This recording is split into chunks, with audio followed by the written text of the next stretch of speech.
Hi guys, Rudy here. I want to make a video talking about the D4 quarterly update from February. I haven't really gotten around to doing that yet in the last couple of days, but here we are. And Blizzard promised to make an update every quarter, and this is the first one after BlizzCon.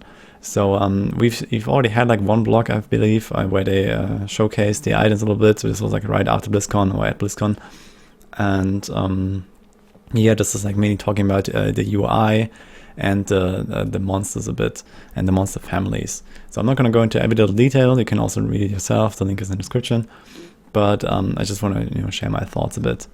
So yeah, they talk about how they want to make D3 also playable on console, and they also design it with console in mind. And a lot of people have concerns with that. I do as well, but not really as much as other people. So the thing is that D3 doesn't really suffer a lot from having a console counterpart, basically. And I don't think this will really be a big issue in this game as well. It does limit the the amount of controls and so on that Blizzard is able to do. Like you can only have so many skills before a controller becomes impractical. But we already know that we're gonna have like a very simplistic skill system where you have like a couple skills that you use for the most part, and that's it. And there's not going to be something like in WoW where you have like 30 buttons or something per build. So this is fine, I believe, for an ARPG. This is okay, and I wouldn't really be too concerned about that.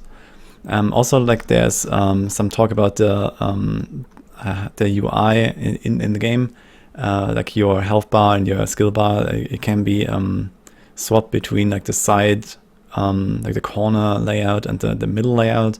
I think this is fine to give people a little bit of an option to change the setup. They're talking about how they're like going back and forth, and they see like the different needs for different people. So this is good, but overall I think this also doesn't really matter too much. Like I would say I'm not really, like we don't really have to be too concerned about the UI and the artwork and so on. I think this is something that Blizzard usually does very well, and overall this is like pretty much fluff at this point. So some people have really strong opinions, I see, but yeah, it's not really a big concern, I believe. I would mainly talk about this picture here, which is like the character sheet, and we've also seen this in the first blog post where they talked about the items. And overall, the itemization and the stat system feels like it's lacking something. So it's like a very simplified system. You have like these attack, defense, life values, and so on. It's a little bit like in D3 with damage, toughness, and so on. But these are also the stats on the items. So there's like no main stats, and a lot of people actually are concerned about that. And just overall, the itemization system seems very, very simple so far, even simpler than D3. I'm not sure like how much they're going to streamline it, but I believe that most people would actually like to have certain items with certain identities, a little bit like in D2, where some stats roll really high, or certain stats roll only on these items or certain uniques or whatever, and not have like this super streamlined system where every helm has a main stat, crit, and skill damage, and then every pair of pants has main stat, armor, and life or something. So I think it would be better to have a little bit more variety, because that makes gearing choices more interesting. That makes building your character more interesting, and also comparing upgrades and so on. They do this a little bit with the angelic and demonic and ancestral powers, which is like a new thing in D3. They improve certain, I think your skills or something, like for example proc rates are increased with one of these powers, and then the other one increases your damage, something like that. I don't know exactly. I think this is a good approach, and they should probably work more on that, and also like just make items a bit more interesting in general. But we'll see about that. They didn't really talk too much about it, unfortunately. They talked about controller support and the UI a bit. So this is like what the talent tree looks like, or the skill system looks like right now. Some people, they really think that with the controller options and like the console development happening in parallel to the PC development, this will lead to like concessions for the PC versions. And first and foremost, it's probably going to be a PC game, or it should be at least. And I wouldn't really worry too much about that. I believe that UI design is going to be fine. And you know, if it's streamlined for console as well, it just means that it's also easy to use on PC. So you know, that can't be so much of an issue with that, I believe. Here's also an overview of the skill system and the talent tree as it looks like right now. And this is like something I would be more concerned about. So we have the talent tree here on the side, and it looks a little bit like the D2 talent tree. So you assign points, and then, you know, after doing so many in this category, you can move on. Overall, I think this looks very simple, and not really like you have much of a choice. So, you know, you can go like down the left side, you can go down the right side, and then at the end you have like, you know, some kind of like ultimate passive skill or something. And on the way, you know, you have like, you know, the option to put 5 points here or 5 points there, and then you can do 5 points there or 5 points here. So it's it doesn't really seem like you can customize your character a lot. So this is nowhere near like the PoE tree, not even Volson. And yeah, just in general, like even compared to D2, it doesn't seem like you can really give an identity to a character with this. I think this is something that I really need to improve. Maybe change the tree entirely, I don't know. But overall, I feel like this is just going to be like, okay, you know, you have like a big AoE build, so you take those 5 points in the AoE field, and then you move on and you take the next AoE point, and then you move on and you take the next one, and so on. And then, okay, here you have a single target build, and then you basically choose the other side every time. So this is something like what I fear will happen. And it's not gonna be, you know, some kind of like, you know, build your own character kind of thing. So they have to be really careful about that and give us enough choices. And right now, this doesn't look like enough choices at all. So I'm not sure, like you probably get like 1 point for every level. And, you know, in the end, you can probably take like, I don't know, 1/3 or half of the points or, you know, something like that. Just guesstimating. And yeah, it doesn't seem like there is enough variety here. So this is really something they should take a look at. Also, then there's the second part of the post about the monster families. So they showcase like this one monster family here called the Cannibals.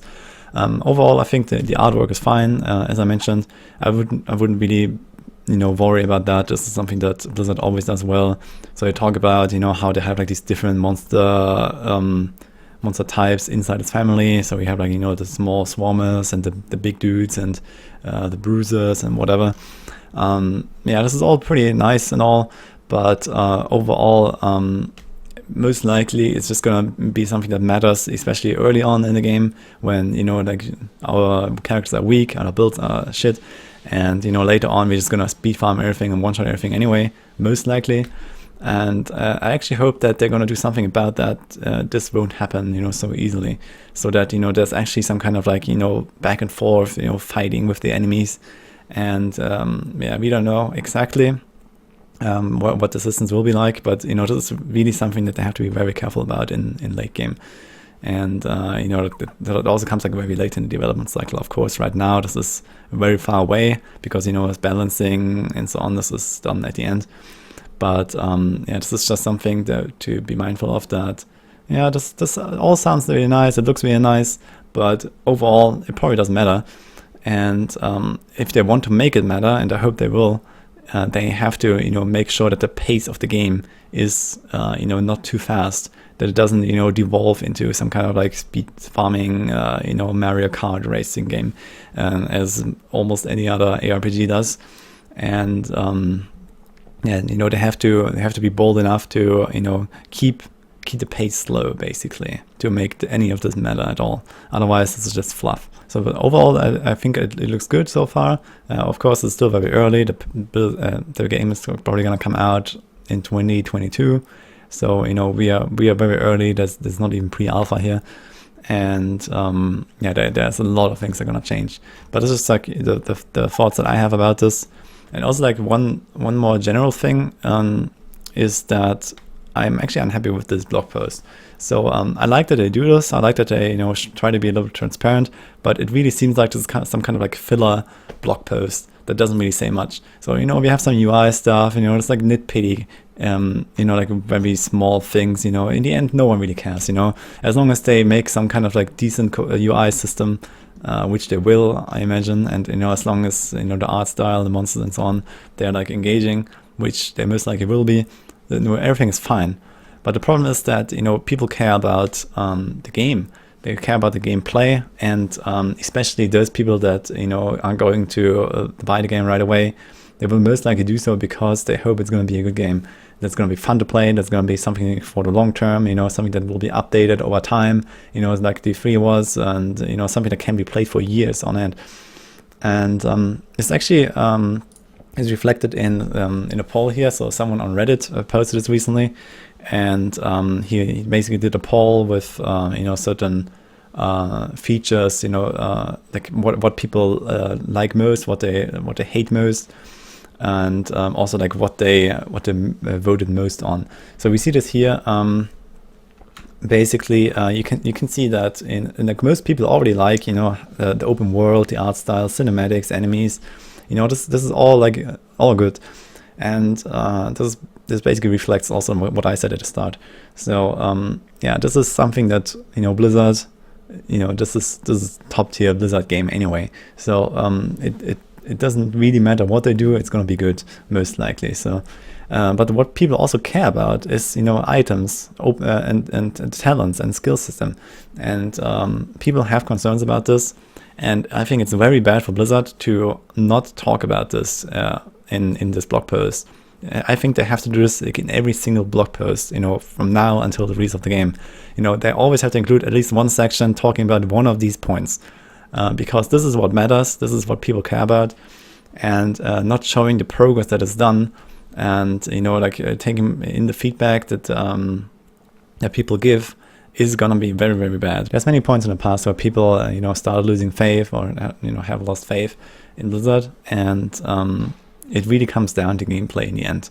And you can sell a game when it looks pretty, when you can make a nice trailer, whatever, but in the end what people care about is how you can play it. And it needs to be fun. It needs to be fun for casuals, and it needs to be fun for like the pros alike. So it needs to have a certain depth in itemization, in a skill system, and so on. And it can't just be something like log on and one shot everything, and that's it. So you have to satisfy basically both parts of the population, and yeah, not giving us any info about these systems is a very bad move, I believe. People are not gonna buy the game if they believe they're not gonna play it for a long time. And I know this is early in the development, but this is also the things that need the most like fine tuning, like the items and the skills and so on. They need to be top notch. They need to feel great. They need to be rewarding. They need to give you enough customization so you can actually make different builds and play the character as you like to play, and so on. And this is really something that Blizzard needs to be careful about. Alright, so that's it for my thoughts here. I hope you liked it. I'm probably gonna make a video for every other quality update, so we'll see. Stay tuned for that.